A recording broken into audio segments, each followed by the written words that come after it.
Indianapolis, I'm Linda Saya. And I am Amber Brown. And today we are going to indulge your senses with the greatest art event in the city, Oranje.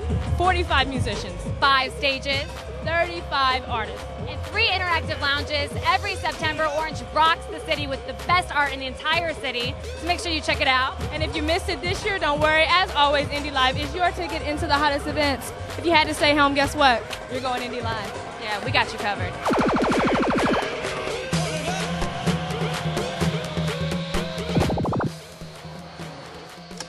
Okay, so we're indulging our senses a little bit more and taking a dive into some of the artwork that is Oranje. And today we are with Thomas and Brett of, tell me again, what's the name of your studio? McPhee Gallery and Studios.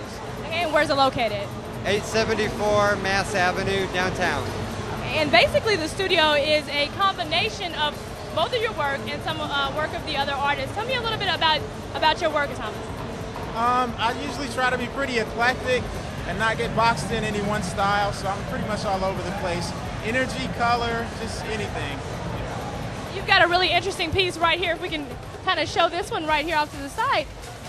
Explain your inspiration behind this. Where does this come from? Pretty much old school from Prince's When Dove Cries video, and I remember the image when I was a teenager, and then I wanted to play around with the idea, so that's it right there. That's pretty amazing. And so you've got a lot of artists in your studio, but your work is also featured. Talk to me a little bit about your work as well.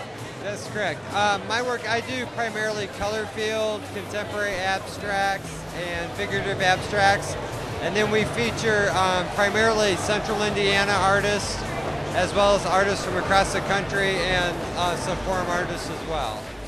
So you get a lot of homegrown talent actually inside your studio. Right. One of the missions of our gallery when we started it was to feature artists who had never been represented either in a gallery or self-taught artists, to give them a first chance to be exposed with their art in the public. And for those of our viewers who are interested, tell them a little bit about where they could find your artwork or where they can get it in the price range of your artwork. That's another mission of the gallery. We have pieces original pieces from $10 to $20 all the way up to several $1,000s. So that if you walk in our gallery and studios and there's something you're interested in, you should be able to leave with the original piece of artwork. All right, well thank you so much for sharing your art with the world and with the GoIndyLive audience. Great, thank you. Thank you. Hey everyone, I'm Linda with GoIndyLive, and I'm back here with Molly. So explain to me what Noble of Indiana is, what the organization is, and what they do. Well, we've been serving adults with developmental disabilities for 57 years, and we have day programs, supported employment, community opportunities for folks, and also residential and behavioral services. So these folks that did these photography, paintings, photography shots and then paintings are from the day services. Welcome to GoIndyLive. Okay, so we're diving deeper into this art, but then sometimes art meets music, and that is kind of where we are right now. I am here with Loban. Loban, introduce yourself to our audience. I'm Loban Hamilton, the vinyl record artist. All these records come from my DJ collection, and I actually injured my leg, so I was upset. I couldn't DJ. You know, I was actually in a bit of a rage. So I went down in my basement where all my vinyls were, and I began to break them up.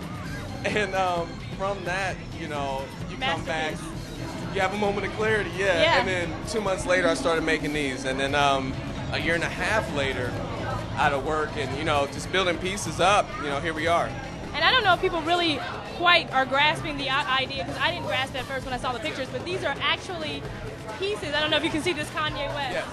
Pieces of vinyl records that are broken to look like different artists. Been to every Kanye tour since he's been touring. All these are special to me in some certain way, you know.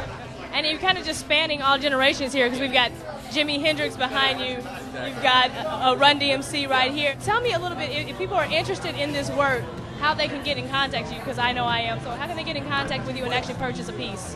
You can get in contact with me at vinylrecordartist.com, vinylrecordartist.com, and or what's easiest for me, just hit me on my email. It's Loban, it's a weird spelling, LOBYNH, as in Hamilton.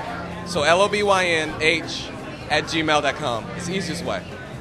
Simply amazing. You guys won't believe it until you actually see it, and to see it, you got to come to Orange, or you got to hit Loban Up. Thank you so much for taking the time to talk to Indianapolis on GoIndyLive. I really respect your work. Thank you so much. Hi, and welcome to GoIndyLive. I'm here with one of the wearable artists. Is that what you go by? Yes, that's correct. Miss Rebecca Jones, and we're actually standing in front of some of her pieces. Tell me a little bit about your designs. Well, I have a few different lines of clothing. I have stuff that I actually just dye, and then I have things like this that I either significantly alter or design from scratch. And actually, we've got some of your pieces behind us, but you also custom make. Our producer, Michelle Overton, is actually wearing one of your pieces right now. Tell me about some of your custom designs, and if people are interested, the different things that they can kind of get. Well, my favorite thing about custom work is I can always make the right size and the right color. So if you don't see something that you like, you don't have to give up hope. So I'm really digging this piece right here. If somebody is like me and they want to come and pick out one of your designs, how can they get in touch with you, or how can they order a dress for themselves? All it takes is emailing me at fiberartist219@yahoo.com and just tell me what you like, and I'll respond back, and we'll go from there.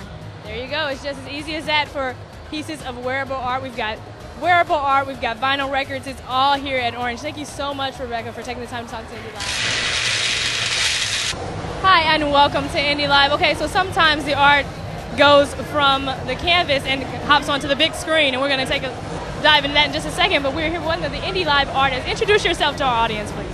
Hi, everybody. My name is Stuart Sager, and all the work you see behind me is mine. I think I'm the only artist who's been at Orange every year. Tell me a little bit about how you got involved with Orange. Like I said, I've been involved with Orange every year.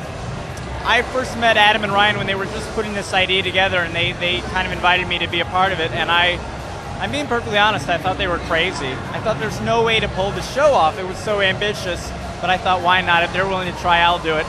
And they pulled it off. Look at it now. And talk to me a little bit about your artwork, which we have a lot behind us. Tell me about where you draw the inspiration for some of these images. Well, nearly all the work that I do for professionally is done in the comic book industry. I've worked for Marvel Comics, DC Comics. I'm currently drawing the Machete comic book based on the Robert Rodriguez movie. I think that comes out next week. Unfortunately, a lot of the work I do is done off of someone else's script. There's a comic book called Shiver in the Dark that I get to write and draw and do everything on, and that's where I really get to cut loose and do my own thing. As far as the inspiration, you know, I grew up a comic book fan. I tried to pretty much make comic books that I would like to read, and then hope people like what I like. This is Amber Brown. Welcome back to GoIndyLive. Okay, so we got art, we got music. You can find it all here, but somebody actually found love here, as cliche as it sounds. Introduce yourself to our audience for me, please. I'm Rob Snodgrass. Angie Snodgrass. You hear that? Okay, so tell me, you got an interesting story about how you guys actually met here at Orange. Tell me about that. I actually met Angie here in the naked photography booth. We weren't doing anything naked, but we were there. That's good to know. Friends were here. They were doing their thing. And so after the romance, fast forward, you actually proposed. Was it here last year? Yeah, last year. Tell me about that proposal. That had to be... No, you're fine. You planned it all. Tell me about it. That had to be interesting. I went undercover with Adam Crockett, Ryan Hickey, Beth Belangi, all the people that put on Orange. I was scared, nervous, had the ring in my pocket, and I was like, you know, I want to do something. I met her here. I got to know this. I just got married 2 weeks ago, too. Yeah. Was there an orange theme in the wedding? No orange? It was actually Colts. We're from Indy. We're from Indy. So the Colts over orange, the Colts over everything, but... Yeah, oh yeah. Well, thank you guys. Thank you so much for sharing your story with our audience. Awesome. If there isn't any more reason to come to Orange, how about this? You might find love. I mean, forget Match.com. Orange is where it's at. And get married. Thank you guys so much. So somehow throughout the process of the evening, I lost Linda. So Jim here is going to be my co-host for the rest of the night. Anyway, really hope you enjoyed your time here at Orange. We are closing the chapter. If you missed all the amazing events that were Orange Indy 2010, believe me, it's something you want to check out next year. I am Amber Brown Strong for Linda Saya. You are watching GoIndyLive.